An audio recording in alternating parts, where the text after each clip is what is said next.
నువ్వు చెప్పినట్టుగా పిల్లల్ని వదిలిపెట్టు. మేము నీ తమ్ముడిని వదిలిపెడతాం. పిల్లలకి ఏమాత్రం హాని తలపెట్టినా లేక ట్రిక్స్ ప్లే చేసినా నీ తమ్ముడిని నిర్దాక్షిణ్యంగా కాల్చి చంపడానికి మేము ఎట్టి పరిస్థితుల్లోనూ వెనుకాడం.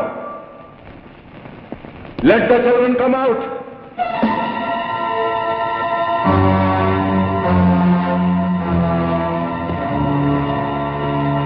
అలాగే ఒకళ్ళ చేతులు ఒకళ్ళు పట్టుకుని మెల్లగా దిగండి. పరిగెత్తారో కాల్చి పారేస్తారు. వెళ్ళండి.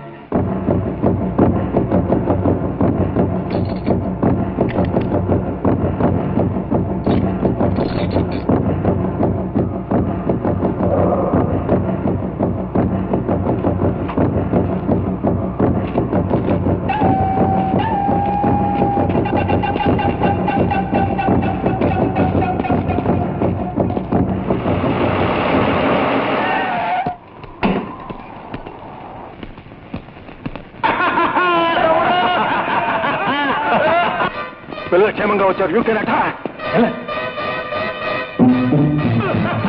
Please don't move.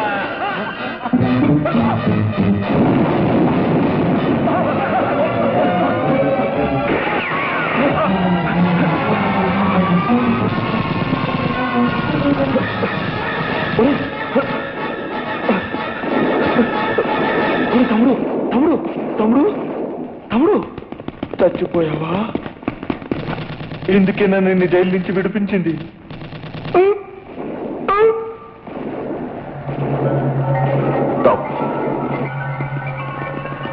నిన్ను చంపి వాడు చాలా పెద్ద తప్పు చేశాడు.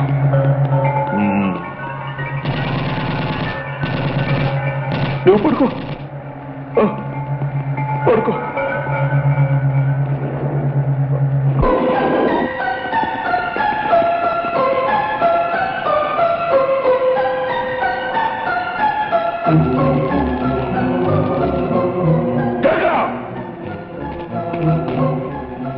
మీరు తమ్ముడు శవాన్ని తీసుకొని అండర్ గ్రౌండ్ నుంచి పారిపోండి.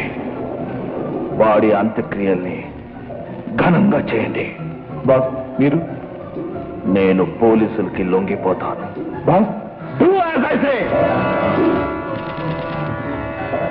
మీరెప్పుడు ఏం చేయాలనేది జైలు నుండి నేను చెప్తూ ఉంటాను.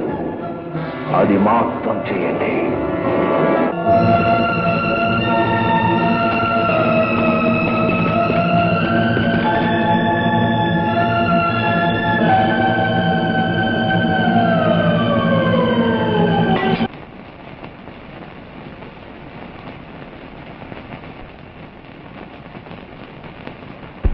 స్వామి శ్రీరామచంద్రమూర్తి, ఎప్పట్లాగే నీ నామస్మరణ చేసి కార్యరంగంలోకి దిగుతున్నాను.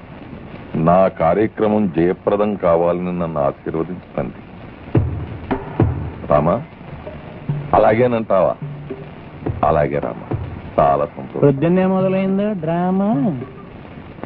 కన్నప్ప, అకౌంట్లు అన్ని క్షేమంగా ఉన్నాయా? అకౌంట్లు అమౌంట్లు అన్ని క్షేమంగానే ఉన్నాయండి. నేను మాత్రం క్షేమంగా లేనండి. ఏంటట? వచ్చే నెల నుంచి నా జీతం 50 రూపాయలు పెంచుతానన్న మాట మాత్రం గత 5 సంవత్సరాల నుంచి నానబెడుతూనే ఉన్నారండి. నన్ను ఏం చేయమంటావు కన్నప్ప? నీకు తెలుసు కదా, రాముడు చెప్పకుండా ఈ రామదాస్ ఏ పని చేయలేడని. అక్కడికి రాత్రి రాముడు కనిపిస్తే అడిగాను, వచ్చే నెల నుంచి పెంచమన్నాడు.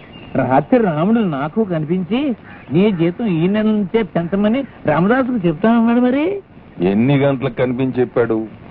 10-10:30 ప్రాంతంలో అండి. అది నాకు 11 గంటలకు కనిపించి చెప్పాడయ్యా. ఈ అరగంటలోనూ అభిప్రాయం మార్చేసుకున్నాడు అన్నమాట మహానుభావుడు.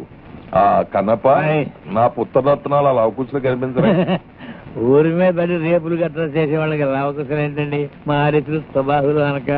ఏంటి ఏదేదో కొనుక్కుంటున్నావు? అబ్బో ఏమీ లేదండి. 6 బాటలోనే వచ్చేసి 100 పాపించారా?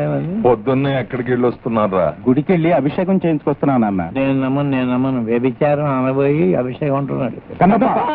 ఆగండ్రా, కన్నప్ప సంగతి మనకి ఏమైనా కొత్త? అవతల మన కార్యక్రమానికి ముహూర్తం లేట్ అయిపోద్ది, పదండి. మీకు మీ కొడుకులకి మంచి బుద్ధులు రావాలని ఆ దేవుణ్ణి కోరుకోండి. అంటే నీ ఉద్దేశం మేము చెడ్డవాళ్ళమనా? అబ్బాబ్బే, అమ్మగారి ఉద్దేశం మీరు చెడ్డవాళ్ళని కాదండి, మంచివాడు కాదని. కదన్నమ్మా? కన్నప్ప, అయ్యప్ప, ఏమిటి రామా? ఓహో, అలా చేయమంటావా రామా? ఈ గాంధీ గారి విగ్రహానికి ముసుగు ఎందుకు వేశానా అని మీరు ఆశ్చర్యపోతున్నారు కదూ. ఈవేళ గాంధీ గారి పుట్టినరోజు కాదు, చచ్చిపోయిన రోజు అంతకన్నా కాదు. మరి ఎందుకు ముసుగు వేశాను? ఒళ్ళు బలిసి ఆ మహానుభావుడు ఏం చెప్పాడు? ఓరి మూర్ఖులారా తాకండ్రా అన్నాడు. మరి అలాంటి మహానుభావుడి కళ్ళ ముందు మనం ఇవాళ కొత్తగా సారా కొట్టు ప్రారంభోత్సవం చేస్తున్నాము అంటే మహాత్మా గాంధీ గారిని మనం అవమానించినట్టే కదా. ఆయన చెప్పిన మాటను మనం కొట్టి పారేసినట్టే కదా. అంచేత గాంధీ గారి మీద ఉన్న భక్తితో, శ్రద్ధతో, గౌరవంతో ఆయన విగ్రహానికి ముసుగేశానన్నమాట. ఎవడ్రాది?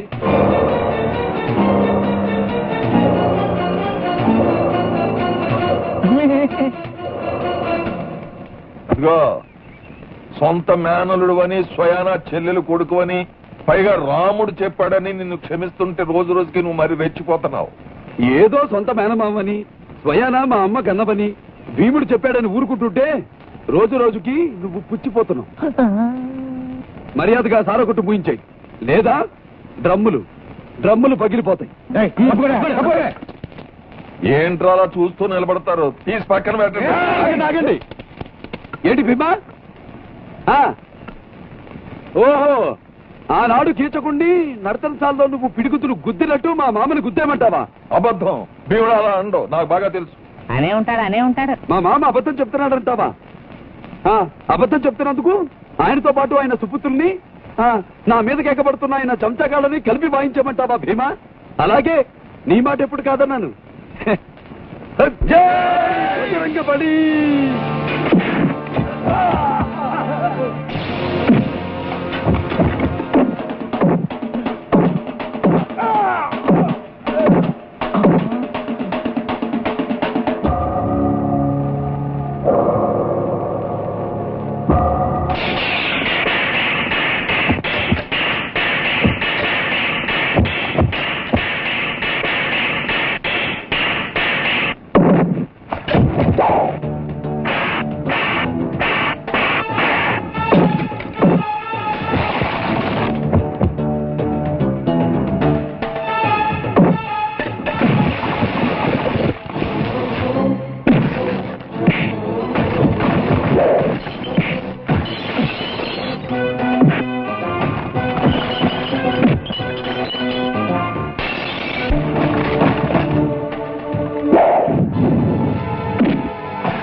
సీతమ్మ వారు చెప్పినట్టున్నారు, మాత్రం వచ్చేస్తున్నారు.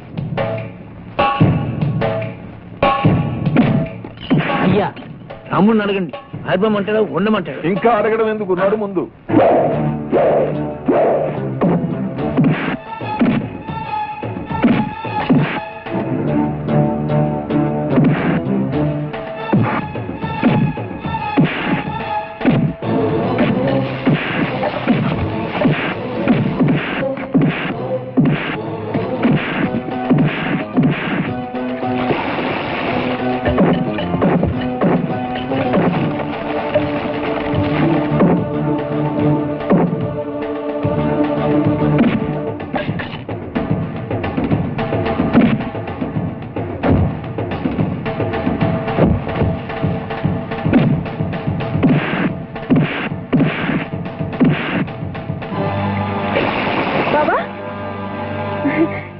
డ్రమ్ములు పాల్గొట్టే మొనగాడు ఎవడైనా ఉన్నాడంటే అది నువ్వే బావా.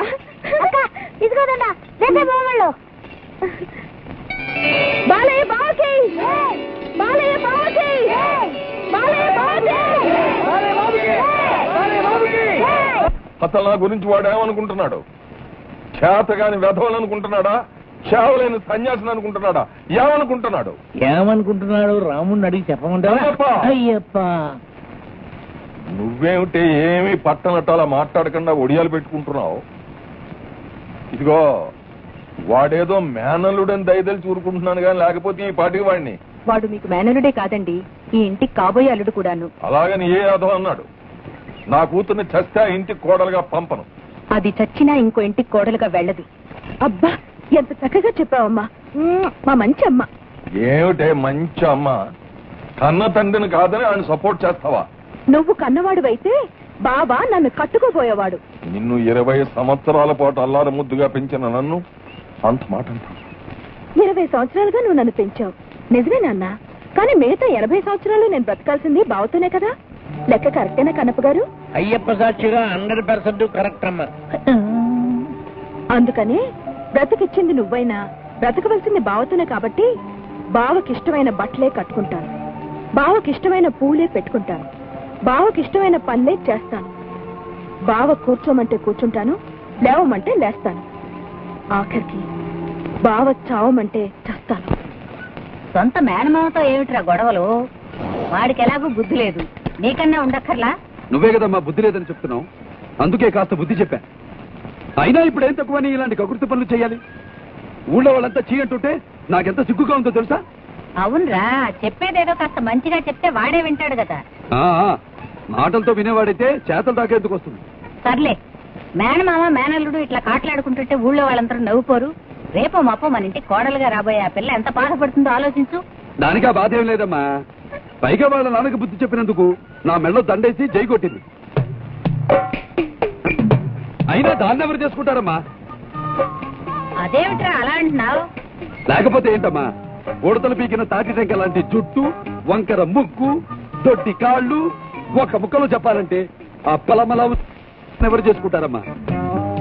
నేను దానికంటే అందమైన దాన్ని, బాగా చదువుకున్న దాన్ని పెళ్లి చేసుకుంటాను. ఏంటి? నాది దొడ్డి కాళ్ళ, నాది ఉడతలు పీకిన తాటి టెంక లాంటి జుట్ట, నేను అప్పులమ్మనా?